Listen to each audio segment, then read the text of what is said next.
শত চেষ্টা করেও বিএনপি বিএনপি সরকার তাদের রহস্য আড়াল করতে পারল না। মাত্র ৬০ দিনেই বিএনপি সরকারের সমস্ত রহস্যের হাড়ি ভেঙে গেছে, মানে হাটে হাড়ি ভেঙে গিয়েছে।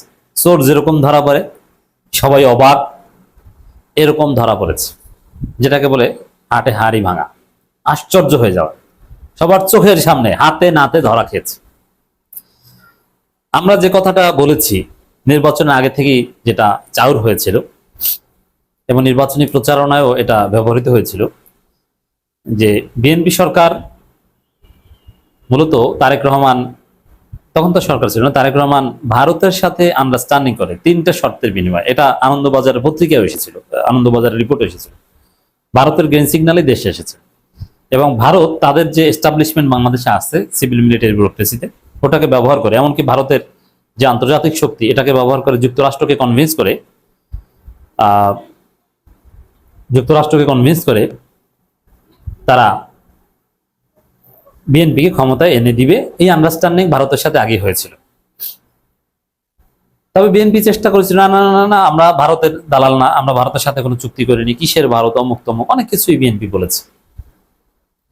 এবং বিএনপি ক্ষমতায় আসার পর এটা গোপন করার চেষ্টা করেছে যে না, আমরা ভারতের সহায়তায় ক্ষমতায় আসিনি, যুক্তরাষ্ট্রের সহায়তায় ক্ষমতায় আসিনি, ডিপ স্টেটের সহায়তায় ক্ষমতায় আসিনি, আমরা জনগণের ভোটে ক্ষমতায় এসেছি। এর মানে ভারতের সহায়তায় ক্ষমতা এসেছে, এটা বিএনপি আড়াল করার চেষ্টা করেছে, কিন্তু না, আড়াল করতে পারেনি। একদম হাটের মধ্যে যেরকম ধরা পড়ে চোর, পুরো গ্রামবাসী সবাই দেখে, জানাজানি হয়ে যায়, অনেকটা এরকম ধরা পড়েছে। ভারত বিএনপিকে ক্ষমতা এনে দিয়েছে, অনিবার্যভাবে ভারতের এজেন্ডা বাস্তবায়ন করতে হবে বিএনপি সরকারকে। ভারত যা বলবে, ভারতের চিন্তা দর্শন, এগুলো বাস্তবায়ন করতে হবে, এটাই সহজ হিসাব।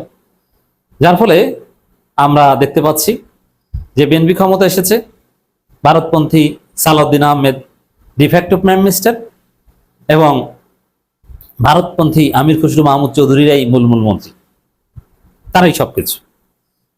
এটা তো হয়েছেই। এরপরে যেটা হয়েছে,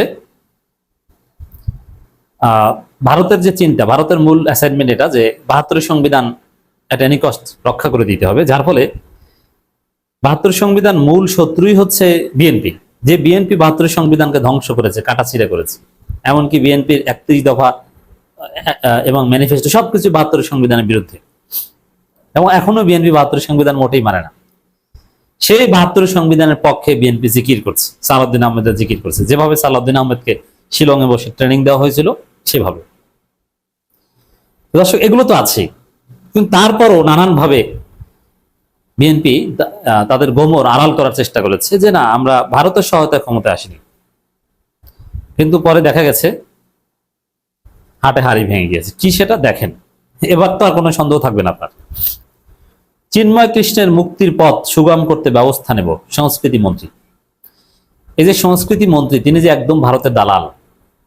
তিনি ভারতের চাপিয়ে দেয়া, কলকাতার চাপিয়ে দেয়া মঙ্গল শোভাযাত্রা করতে চেয়েছিলেন, কিন্তু হেফাজত সহ ইসলামপন্থীদের যে থ্রেট, তাতে তারেক রহমান ভয় পেয়েছেন। যার ফলে মঙ্গল শোভাযাত্রা পরিবর্তন করে বৈশাখী শোভাযাত্রা, আনন্দ শোভাযাত্রা করা হয়েছে। ধরা একটা খেয়েছেন, ভারতের দালালি করতে চাইলেও পারবেন না। তো এই ভারতের দালাল সংস্কৃতি মন্ত্রী, এটা আমাদের জন্য দুঃখ যে ৯০% মুসলিম অধ্যুষিত বাংলাদেশের সংস্কৃতি মন্ত্রী হয় একজন হিন্দু। একজন হিন্দু বাংলাদেশের প্রধানমন্ত্রী হতে পারেন, কিন্তু সংস্কৃতি মন্ত্রী হতে পারে না। এটা বুঝতে হবে আপনাকে, কারণ সংস্কৃতির প্রধান উপাদান ধর্ম। এই জন্য বাংলাদেশের সংস্কৃতির, বাঙালি সংস্কৃতির, মুসলিম কালচার, এটা সংস্কৃতির প্রধান উপাদান। আর সেখানে একজন হিন্দু কখনো এটা সঠিকভাবে ডিল করতে পারবে না। এখন তাকে সংস্কৃতি মন্ত্রী বানানো হয়েছে, এটা ওই খলিলুর রহমান থিওরিতে। তারেক রহমান বানিয়েছেন তা না, বানাতে বাধ্য হয়েছে। বরং তাকে তো নমিনেশনই দেওয়ার কথা না, রবিউল ইসলাম নয়নকে নমিনেশন দেওয়ার কথা। কারণ কি, খালেদা জিয়ার মামলার নথিপত্র এগুলো ভারতে পাচার করেছেন এই নিতাই রায় চৌধুরী, এবং রয়ের স্টেশন চিফ, তার সাথে নিতাই রায় চৌধুরীর মেয়ের খুব ঘনিষ্ঠ বৈঠক, অনেক কিছু আমরা দেখেছি। কিন্তু তাকে মন্ত্রীও বানাতে হয়েছে, তাও আবার সংস্কৃতি মন্ত্রী, যেটা আশ্চর্যজনক। এখন সেই মন্ত্রী এসে সার্ভিস দিচ্ছেন, চিন্ময় কৃষ্ণের মুক্তির পথ সুগম করতে ব্যবস্থা নেবে। এই চিন্ময় কৃষ্ণ যে একদম পিওর ভারতের দালাল, এতে কোনো সন্দেহ ছিল না। এই চিন্ময় কৃষ্ণের অনুসারীরা সরকারের একজন আইনজীবীকে হত্যা করেছে, আলিফকে কুপিয়ে হত্যা করেছে আদালত চত্বরে। আপনি চিন্তা করেন কত বড় জঙ্গি। এবং ইউনূস সরকার ক্ষমতা আসার পর, হাসিনা পালানোর পর নানানভাবে হাসিনার এজেন্ডা বাস্তবায়ন করতে, ভারতের এজেন্ডা বাস্তবায়ন করতে বিভিন্ন জায়গায় কি করেছে আপনারা দেখেছেন। এবং চিন্ময় কৃষ্ণ গ্রেপ্তারের পর ভারত ইউনূস সরকার কত চাপ দিয়েছে, কিন্তু শেষ পর্যন্ত চিন্ময় কৃষ্ণের গ্রেপ্তার ইউনূস সরকার হজম করতে পেরেছে। তাকে গ্রেপ্তার করাটাই ছিল একটা গ্রেট চ্যালেঞ্জ, কারণ একদম পিওর ভারতের লোক, মোদির লোক। কিন্তু এখন বিএনপি ক্ষমতা এসেছে, এখন চিন্ময় কৃষ্ণের মুক্তির পথ সুগম করবে। চিন্ময় কৃষ্ণের মতো একদম পিওর গ্রেট ভারতের দালালের সরাসরি পক্ষে, তার দালালের মুক্তির পক্ষে বলা, এটা দিবালোকের ন্যায় স্পষ্ট। এটা প্রমাণ করে যে বিএনপি সরকার ভারতের দালাল। নইলে ভারতের দালালকে মুক্তির কথা, একজন আইনজীবীকে দিনে দুপুরে কুপিয়ে হত্যাকারী ব্যক্তিদের মুক্তির কথা কিছুতেই সংস্কৃতি মন্ত্রী বলতে পারেন না। আর সেটা যদি হয়েও থাকে, সেটা গোপনে নীরবে নিবৃতে মুক্তির চেষ্টা করবেন, কিন্তু না, একদম প্রকাশ্যে বলছেন মুক্তির ব্যবস্থা করব। কত বড় দালাল হলে ভারতকে খুশি করতে এই কাজ করা হয়। এখন এটা কি বিএনপি সরকারের কোনো মন্ত্রী বলেছেন? এটা ভারত বলিয়েছে, এবং ভারত তাকে বিএনপির মাধ্যমে মুক্ত করাবে, এটা ভারতের চ্যালেঞ্জ।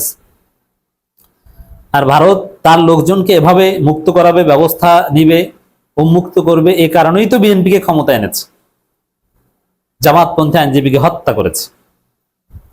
বুঝতে পারছেন? এরপরও কি আপনার কোনো সন্দেহ আছে যে বিএনপি সরকার ভারতের দালাল সরকার? তাদের গোমর, তাদের রহস্য নিয়ে আর কোনো দ্বিধাদ্বন্দ্ব আছে? থাকার কথা না। বাংলাদেশ সম্মিলিত সনাতনী জাগরণী জোটের মুখপাত্র চিন্ময় কৃষ্ণ দাসের মুক্তির পথ সুগম করতে সংশ্লিষ্ট মহলের সঙ্গে আলোচনা করে প্রয়োজনীয় ব্যবস্থা নেওয়ার আশ্বাস দিয়েছেন সংস্কৃতি মন্ত্রী অ্যাডভোকেট নিতাই রায় চৌধুরী। রাজধানী ঢাকেশ্বরী মন্দিরে মহানগর পরিবার দিবস 2026 উদ্বোধনী অনুষ্ঠানে প্রধান অতিথির বক্তব্যে এই কথা বলেন। এর মানে চিন্ময় কৃষ্ণ দাস তিনি কি? ইসকন কি? কে না জানে? এক বিএনপি সরকার একদম আওয়ামী লীগ হয়ে উঠছে। ভারতের মাধ্যমে ব্যবহৃত হওয়ার ফল ভালো হয় না। ভারত দিন শেষে কাউকে রক্ষা করতে পারে না, বরং যারা এভাবে ভারতের মাধ্যমে ব্যবহৃত হয়, ভারতের দালাল হয়, জনগণ তাদের উপর প্রচন্ড ক্ষেপে যায় এবং এক পর্যায়ে তাদের বিরুদ্ধে গণ অভ্যুত্থান ঘটে। তো তারেক রহমানের যদি কোনো ক্ষতি হয়, পতন হয়, বা হাসিনার মতো পরিণতি হয়, তাহলে যারা দায়ী থাকবেন তাদের মধ্যে এই নিতাই রায় চৌধুরী একজন। অতিমাত্রায় ভারতের দালালি করার জন্য, ভারতের দালালি একদম ভারতের এজেন্ডা বাস্তবায়ন করছেন। এই মন্ত্রীর কথা শুনলে মনে হয় তিনি ভারতের মন্ত্রী, বাংলাদেশের মন্ত্রী। পয়লা বৈশাখ নিয়ে যে কথা বলেছেন, আরো যেভাবে এখন যা বলছেন, এতে ভারতের মন্ত্রী মনে হয়। তো দর্শক, আজ বা কালের মধ্যে কথা বলবো এবং তার মুক্তির পথ যেন সুগম হয়, এই বিষয়ে ব্যবস্থা নেব। এবং আপনি খুব শীঘ্রই শুনতে পারবেন যে চিন্ময় কৃষ্ণ দাস মুক্তি পেয়েছে। মোদী নিজে মুক্তির ব্যবস্থা করেছে, এখানে আইন কানুনের কোনো দরকার নেই। এটাই হচ্ছে বিএনপি সরকারের গোমর।